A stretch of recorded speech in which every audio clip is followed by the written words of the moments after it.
निकालना होता था मुख्य रूप से क्या चीज, क्षेत्रफल, परिमाण। त्रिविमीय आकृति में मुख्य रूप से हो जाएगा क्या चीज, क्षेत्रफल के साथ में आयतन। आयतन जुट गया, त्रिविमीय आकृति हो गई। क्षेत्रमिति में जो त्रिविमीय आकृति होती है उसकी शुरुआत आज की क्लास में हम लोग कर रहे हैं। सबसे पहले त्रिविमीय आकृति में पढ़ना है घन को और घनाभ को। घन घनाभ दोनों भाई है, एक ही भाई है, इसलिए दोनों को साथे में पढ़ लेंगे। अंग्रेजी में क्या कहा गया है, क्यूब एंड क्यूबाइड। अब इसको परिचय में सबसे पहले देखना है कि क्या होती है घन और क्या होती है घनाभ। तो घन में कुल मिलाकर के सतहों की संख्या होती है 6। लंबाई भी इसमें होती है, चौड़ाई होती है, ऊंचाई होती है। पहले आपको आकृति बना दे तब तो अच्छी से समझ में आएगा। देखिए सबसे पहले हम लोग क्या देख रहे हैं, घन घनाभ की आकृति। आकृति में क्या होती है ऐसे देखेंगे, लंबाई होती है, चौड़ाई होती है और साथ ही साथ ऊंचाई भी होती है।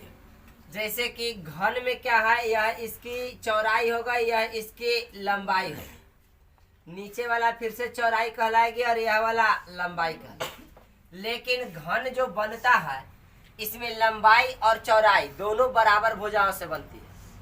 लंबाई भी उतना ही, चौड़ाई भी उतना ही। यह आकृति हम लोग के पास क्या चीज का है, घन, और यह आकृति है घनाभ। दोनों में अंतर देखेंगे, दोनों की डायग्राम को अच्छी तरह से समझेंगे, फिर चित्र पर फिर क्वेश्चन पर आएंगे। तो घन में क्या होती है, घन में लंबाई चौड़ाई के साथ में ऐड हो गई है क्या चीज, ऊंचाई। त्रिविमीय आकृति जो भी होती है क्षेत्रमिति में, उसमें एक नई चीज जुटता है, वह होता है ऊंचाई। और ऊंचाई जुटने के कारण हम लोग इस आकृति का निकालते हैं आयतन। आयतन निकालने के लिए एक महत्वपूर्ण बातें याद रखेंगे। कोई भी आकृति है उसके क्षेत्रफल में ऊंचाई से गुना करने पर आयतन प्राप्त होता है, इतना बात याद रखेंगे। इसमें लंबाई चौड़ाई के साथ क्या चीज मिल गया, ऊंचाई। क्षेत्रफल कैसे निकलता है, लंबाई गुने चौड़ाई। लंबाई गुना चौड़ाई और उसी में गुना कर देंगे ऊंचाई से, तब प्राप्त हो जाएगा क्या चीज, आयतन। याद कर लीजिए, क्षेत्रफल में ऊंचाई से गुना करने पर आयतन प्राप्त होता है। अब पहले घन का परिचय। घन में कुल मिलाकर के सतह कितने होते हैं, 6 सतह होती है। प्रत्येक सतह का आकार होता है एक वर्गाकार। प्रत्येक सतह का आकार होता है एक वर्गाकार। वर्गाकार कहने का मतलब क्या, वर्ग के आकार का। एक यहाँ पर आपको एक वर्ग दिखाई दे रहा है, इसी आकार का न इस घन की सभी सतहें होती है। लगता है कि एक सतह आपको दिखाते हैं, यहाँ से फिर से एक यह है, एक यह भुजा, एक यह भुजा, फिर यह भुजा। यह क्या प्राप्त हुआ, घन। घन की एक सतह। घन की एक सतह कैसा सतह, तो वर्ग के जैसा। सभी भुजाएं समान होती है। घन की सभी भुजाओं की लंबाई बराबर होती है। अब 6 सतह हुआ। अब इस पूरे घन का कहेगा कि क्षेत्रफल बताया जाए, तो क्षेत्रफल आपको हम ऐसे ही बताते हैं, याद हो जाएगा। घन का क्षेत्रफल, घन का क्षेत्रफल बराबर, यदि इसके एक सतह को लेते हैं तो एक सतह कैसा है, वर्ग जैसा। तो एक सतह यह है, तो इसका क्षेत्रफल हम लोग निकाले थे कैसे, भुजा स्क्वायर। एक सतह ए भुजा वाला कोई वर्ग है, तो इसका क्षेत्रफल क्या निकला था, ए स्क्वायर। अब इसमें एक सतह था और ऐसा सतह इसमें कै गो है, 6 गो। तो 6 सतह का क्षेत्रफल निकालेंगे तब ना टोटल घन का क्षेत्रफल निकलेगा। तो घन का क्षेत्रफल हो जाएगा, ए स्क्वायर को गुना कर देंगे कैसे, 6 से। मतलब कि हम लोग कहेंगे 6 ए स्क्वायर। घन का क्षेत्रफल 6 ए स्क्वायर। घन का क्षेत्रफल 6 ए स्क्वायर। अब घन में दूसरा पॉइंट जानना होता है, घन का विकर्ण।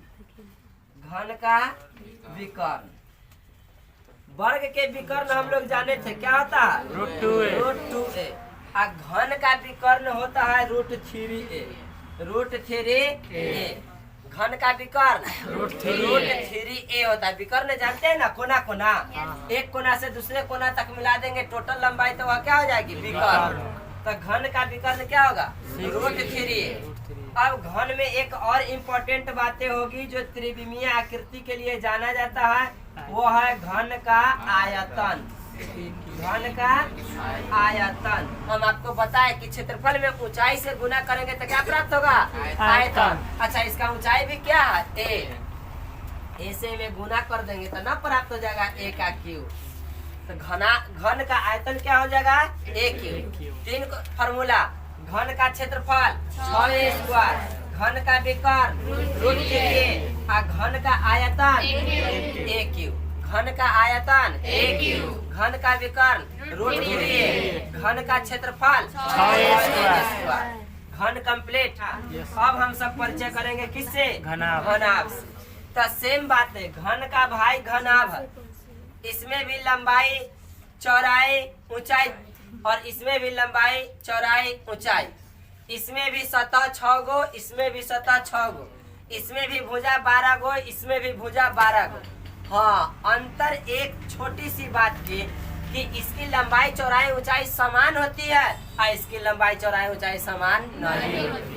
बस इतना ही का अंतर है, बाकी सारा प्रॉपर्टी इसके अंदर है। अंतर क्या हो जाती है? लंबाई चौड़ाई ऊंचाई समान नहीं। हाँ, कभी कभी 2 चीज समान हो जाएगी, चौड़ाई ऊंचाई समान हो जाएगी, लंबाई समान नहीं। लंबाई अधिक हो जाएगी, चौड़ाई और ऊंचाई बराबर हो सकती है।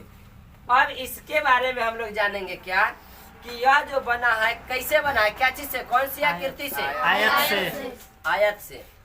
द्विविमीय आकृति वर्ग से प्राप्त हुआ घन और द्विविमीय आकृति आयत से प्राप्त हुआ घनाभ। बस इतना ही छोटी सी बात है, अंतर है। हम लोग अब घनाभ के बारे में जानेंगे। घनाभ का क्षेत्रफल बराबर होगा 2 × LB plus BH plus HL। मतलब क्या? लंबाई चौड़ाई, ओकरा बाद चौड़ाई ऊंचाई, और फिर है ऊंचाई लंबाई। तो घनाभ के क्षेत्रफल याद रखेंगे। घनाभ का क्षेत्रफल 2 × LB plus BH plus HL। घनाभ का क्षेत्रफल क्या होगा? 2 × LB plus BH plus HL। एक बार लंबाई के साथ में चौड़ाई, अब प्लस चौड़ाई के साथ में ऊंचाई, और फिर प्लस ऊंचाई के साथ में लंबाई, और सभी को प्राप्त करके 2 से गुना कर देंगे। क्या चीज प्राप्त हो जाएगा? घनाभ का क्षेत्रफल। घनाभ का क्षेत्रफल बराबर 2 × LB plus BH plus HL। अब घनाभ के विकर्ण जानेंगे। घनाभ का विकर्ण, तो विकर्ण बराबर हो जाता है √ लंबाई के स्क्वायर प्लस चौड़ाई के स्क्वायर प्लस ऊंचाई के स्क्वायर। लंबाई के स्क्वायर प्लस चौड़ाई का स्क्वायर प्लस ऊंचाई का स्क्वायर। घनाभ का विकर्ण √L² plus B² plus H²। और एक सूत्र और जानेंगे घनाभ में, क्या? घनाभ का आयतन। घनाभ का आयतन, तो आयतन बराबर होता है L × B × H, मतलब कि LBH। लंबाई गुने चौड़ाई गुने ऊंचाई, लंबाई गुने चौड़ाई गुने ऊंचाई। तो घनाभ के बारे में कोई अधिक बातें नहीं थी, मात्र 3 सूत्र। जैसे घन में 3 सूत्र, वैसे ही घनाभ में 3 सूत्र। घनाभ की क्षेत्रफल, घनाभ का विकर्ण और घनाभ के आयतन, तीनों याद हो गया होगा, लिख लिए। अब चलिए पहले नोट करिए, इतना बात नोट करिए तब क्वेश्चन बनवाएंगे।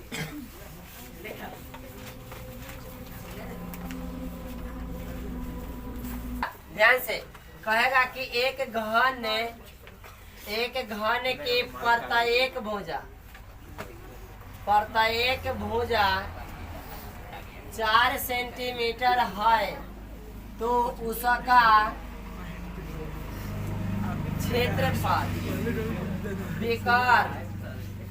क्षेत्रफल विकर्ण और आयतन ज्ञात करें। देखिए एक क्वेश्चन आपके सामने आ गया घन से कि एक घन के प्रत्येक भुजा कितना है? 4 सेंटीमीटर है, तो उसका क्षेत्रफल निकालने के लिए कहा, विकर्ण निकालने के लिए और आयतन निकालने के लिए।